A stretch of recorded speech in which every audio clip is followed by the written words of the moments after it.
varios parlamentarios han dicho que hay que defender nuestro fuero y no aceptar lo que el señor Vizcarra diga porque sí, y ahorita este dictamen, presidente, está incorporando una cantidad de cosas que no tiene ningún sentido incorporar. Con sinceridad, presidente, hay un montón de cosas que no deberíamos incorporar. Yo entendí la sesión pasada que algunos colegas estaban preocupados por el principio de equilibrio financiero y que ese principio debía desarrollarse. Y que lo que había que incorporar era que existiera un informe del MEF que pudiera por lo menos ayudar a ordenar el proceso de negociación colectiva.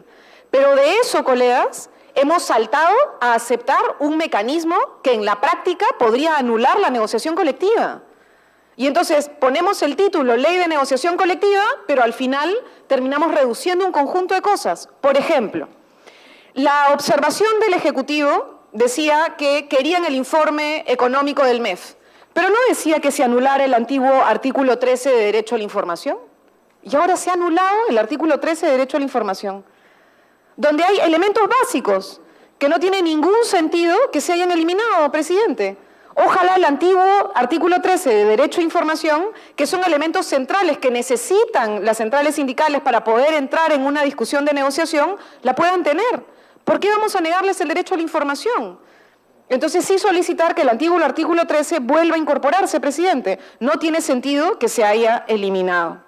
En segundo lugar, presidente, en el artículo 14, empieza un desarrollo sobre el informe económico financiero. Originalmente yo escuché a los colegas, la verdad es que sentí que era una reflexión sincera del congresista Mantilla, por ejemplo, sobre la necesidad de buscar un candado mínimo y que pudiera existir un informe económico financiero, y creo que esa era la voluntad real que tenía el colega. Sin embargo, parece que los señores del Ministerio de Economía y Finanzas han logrado convencer al equipo de acá de la Comisión de Trabajo y se han incorporado elementos adicionales que ya son un exceso, colegas. Porque el primer inciso dice, bueno, para efectos de la negociación colectiva, el Ministerio de Economía y Finanzas emite y publica un informe económico financiero debidamente fundamentado, proporcionando la información macroeconómico, presupuestal y fiscal pertinente. Perfecto, hasta ahí creo que nadie se queja. Pero, presidente, luego de pronto tenemos el 14.4. ¿Qué cosa nos dice el 14.4? Que hay elementos en los cuales hay situaciones excepcionales. ¿Saben qué cosa uno aprende en el Perú? Que la excepción es la norma. Así funciona en el Perú. Tanto es así que tenemos históricamente leyes de presupuesto que dicen que de manera excepcional se coloca un artículo para que los trabajadores no puedan negociar materia económica a la hora de discutir con los empleadores estatales. Esa excepción se ha reproducido perpetuamente en nuestras leyes de presupuesto. Y ahora acá, graciosamente, nos quieren incorporar una excepción, presidente, que se va a volver la norma. Ese es el problema. El 14.4 se va a volver la norma, la razón por la cual no existirá negociación colectiva. ¿Qué cosa nos dicen? Que cuando la negociación colectiva se realice en un año previo a que tengamos más de 2 puntos de porcentaje del PBI respecto al año previo, ahí no puede haber negociación colectiva. En fin, ¿por qué, presidente? Explíqueme, si igual va a haber un informe económico y financiero, si igual estamos diciendo que tiene que haber un equilibrio, no tiene sentido. Y luego adicionalmente, esta es la peor, dice, cuando se publique una ley que disponga la aplicación de cláusulas de excepción en el marco de lo establecido en el Decreto Legislativo 1276. ¿Qué es ese decreto legislativo? Es el que aprueba el marco de responsabilidad y transparencia fiscal del sector público no financiero. Colegas, en el Estado peruano hemos tenido este tipo de cláusulas de supuestamente responsabilidad para no gastar mucho durante los años 2005, 2007, 2008, 2009, años en los cuales tuvimos crecimientos equivalentes a 6.3, 7.5, 8.5, 9.1. Entonces, colegas, ¿por qué entonces habría que aplicar y permitir que ese tipo de excepcionalidad que determina una ley en genérica para que no haya un gasto fiscal excesivo, lo quieren terminar colocando como una condición necesaria para la negociación colectiva? No tiene sentido. Eso ya es irnos al otro extremo, colegas. Estábamos en una posición y ahora nos estamos yendo a la orilla contraria totalmente. Entonces, presidente, sí pedimos formalmente que el 14.4 sea retirado, presidente.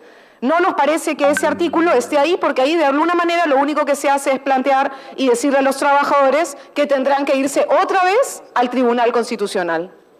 Y no tiene ningún sentido. Ya ganaron en el Tribunal Constitucional. Colegas, estamos acá porque ya se dio una ley que violaba los derechos de negociación colectiva. Y el Tribunal Constitucional nos ha dicho que nosotros tenemos que lograr una norma que reconozca este derecho.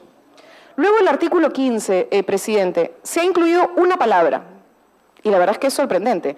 Es el artículo sobre la buena fe de la negociación colectiva. Y entonces, acá decía originalmente en el inciso A, negarse a recibir el pliego de reclamos y a negociar en los plazos y oportunidades establecidas por ley. Es decir, cuando una entidad recibe un pliego de negociación dentro de lo que la ley manda y en los plazos que la ley manda, ¿no es cierto?, tiene que entrar en un proceso de negociación. Y si se niega, entonces lo que nosotros decíamos es estar rompiendo la buena fe de negociación colectiva. Pero ahora le han puesto negarse injustificadamente. Obvio, pues van a decir que tienen una justificación. ¿Quién dice cuál es esa justificación? No, presidente, esa palabrita injustificadamente, sinceramente no tiene sentido, porque si la ley dice cuál es el cronograma, la ley dice cuáles son los plazos, la ley dice cuál es el marco, explíqueme cuál es la justificación para no recibir el pliego. Ninguna, pues. Entonces, acá esta palabra podría tirarse abajo un proceso que para nosotros es importante, presidente. Luego, usted en su presentación del dictamen habló del artículo 17 sobre el Registro Nacional de Árbitros de Negociaciones Colectivas. Y yo me alegré al escucharlo, porque creí que entonces había un cambio en el dictamen. Pero parece que no, estoy mirando que el dictamen está tal cual como nos los mandaron. Porque usted hizo alusión a que no era necesario modificar el Registro Nacional de Árbitros, porque están adscritos al Ministerio de Trabajo y son normados por un decreto supremo. Pero en el dictamen que nos está entregando, presidente, lo que dice es que ya no van a estar adscritos al Ministerio de Trabajo, sino que van a estar adscritos a servir. ¿Por qué, presidente? Explíqueme. Además, encima, en las observaciones del Ejecutivo, no había una sola observación sobre el hecho de que los árbitros estuvieran dentro del marco del Ministerio de Trabajo. Entonces, ¿cómo en el marco de una insistencia vamos a modificar el artículo 17? No tiene sentido, presidente. Y además una cosa que convenimos en la sesión pasada es que si se quería que hubiera una especialidad de los árbitros que trabajan el tema de arbitraje laboral para el sector público y que conocieran temas de gestión, se soluciona muy simple, colegas, porque el registro de árbitros del MINTRA sale a través de un decreto supremo. ¿Cómo se modifica, presidente? Con un decreto supremo. Se hace un decreto supremo donde se añaden algunas características adicionales que deben tener los árbitros en el sector público. ¿Pero por qué vamos a sacarlo del sector trabajo? Ese no se puede... Una cosa era añadir que pudieran tener conocimientos y especialidades diferentes y otra cosa es decir que los árbitros que van a ver negociación colectiva no están en el sector trabajo. No tiene sentido, presidente.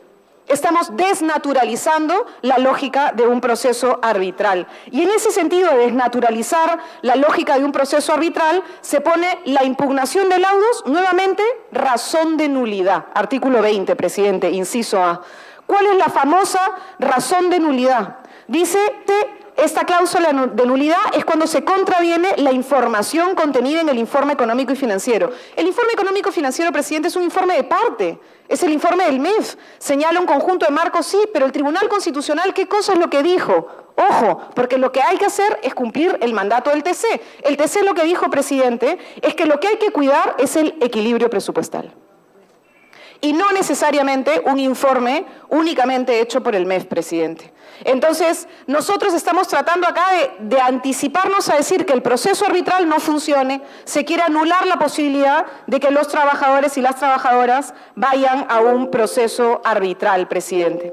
Ojalá estas observaciones puedan ser recogidas y puedan ser modificadas, presidente, porque si no, lo que vamos a hacer es, en vez de habernos ido un cuarto intermedio, para modificar algunas cosas menores que nos permitieran dar algún tipo de garantías adicionales que pidieron algunos colegas, nos están llevando a la anulación de la posibilidad de un proceso de negociación colectiva. Gracias, presidente.